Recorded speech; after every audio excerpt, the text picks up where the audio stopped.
है गाइस, आप सबका फिर से एक बार स्वागत है मेरे ब्लॉग में। कि आफ्टर आफ्टर 30 मिनट्स हमारे एग्ज़ाम शुरू होने वाले हैं।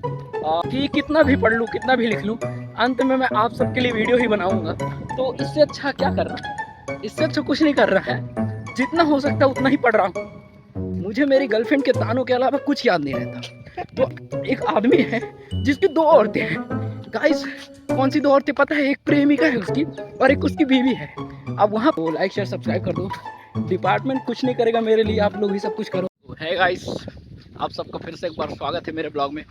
और आज का ब्लॉग बहुत ही स्पेशल है क्योंकि हमारे पीछे आ रहे हैं अक्षांश जी। जो एक्चुअल में आज हो क्या रहा है मैं आप सबको बता देना चाहता हूँ कि आफ्टर आफ्टर 30 मिनट्स हमारे एग्ज़ाम शुरू होने वाले हैं। This is the final exam of our department. और बहुत बुरी भी बात यह है कि मैंने एक चांस को थोड़ी देर पहले बता ही रखा था कि कितना भी पढ़ लूँ, कितना भी लिख लूँ, अंत में मैं आप सबके लिए वीडियो ही बनाऊँगा।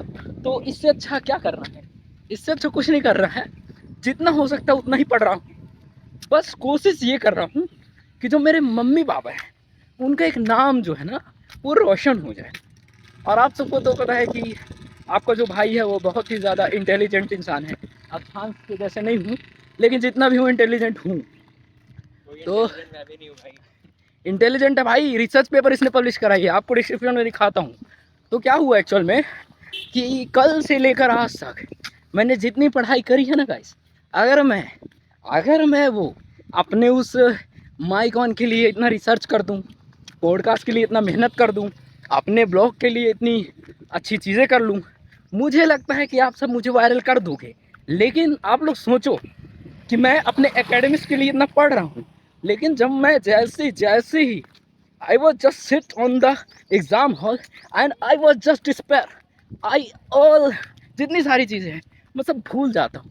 लेकिन हमारा दोस्त अक्षांश, इसको वो सारी चीज़ें याद रहती हैं जो कभी याद ना हो। मुझे मेरी गर्लफ्रेंड के तानों के अलावा कुछ याद नहीं रहता। तो आप लोग मुझे बताओ कि मेरी पढ़ाई लिखाई का क्या मतलब है? मैं इतनी मेहनत क्यों कर रहा हूँ? तो मुझे मार्जिनलाइज फील हो रहा है। और एक्चुअल में ये मार्जिनलाइजेशन की जो सबसे बड़ी वजह वो पता है क्या है? हमारा लगातार पढ़ना। क्या ही मतलब इन सब पढ़ाई लिखाई का। अब देखो मैंने आज क्या क्या पढ़ लिया है।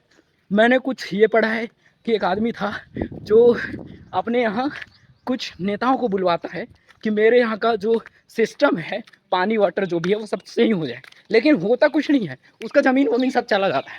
दूसरा मैंने क्या पढ़ा कि एक आदमी है जिसकी दो औरतें हैं। गाइस, कौन सी दो औरतें पता है? एक प्रेमिका है उसकी और एक उसकी बीवी है। अब वहाँ पर कॉन्ट्रास्ट ये होता है कि उसकी बीवी को समझ में नहीं आ रहा है कि वो उस प्रेमिका को कैसे भगाए, और प्रेमिका को समझ में नहीं आ रहा है कि बीवी को कैसे भगाए, फंसाए, भगाए। लेकिन आप लोग सोचो इसमें मैं क्या कर रहा हूँ भाई? मैं तो ताने ही सुन रहा हूँ ना। तो वही चीज़ मैं चांस को समझा रहा था कि पढ़ाई लिखाई लास्ट में कुछ काम वाम नहीं आएगी, काम आएगा वही वीडियो बनाना, ठीक है? और मैंने आपको बताया कि वो जो गर्लफ्रेंड है ना वो ताने बहुत देती है, तो उसमें कुछ समझ में नहीं आता। तो अगर आप सबको वीडियो सच में पसंद आती हो तो लाइक शेयर सब्सक्राइब कर दो। डिपार्टमेंट कुछ नहीं करेगा मेरे लिए, आप लोग ही सब कुछ करोगे। सो प्लीज़ मेरी गर्लफ्रेंड को भी ये वीडियो, बाय, ख्याल रखो अपना, मैं एक दिन लौट कर आऊँगा, बाय।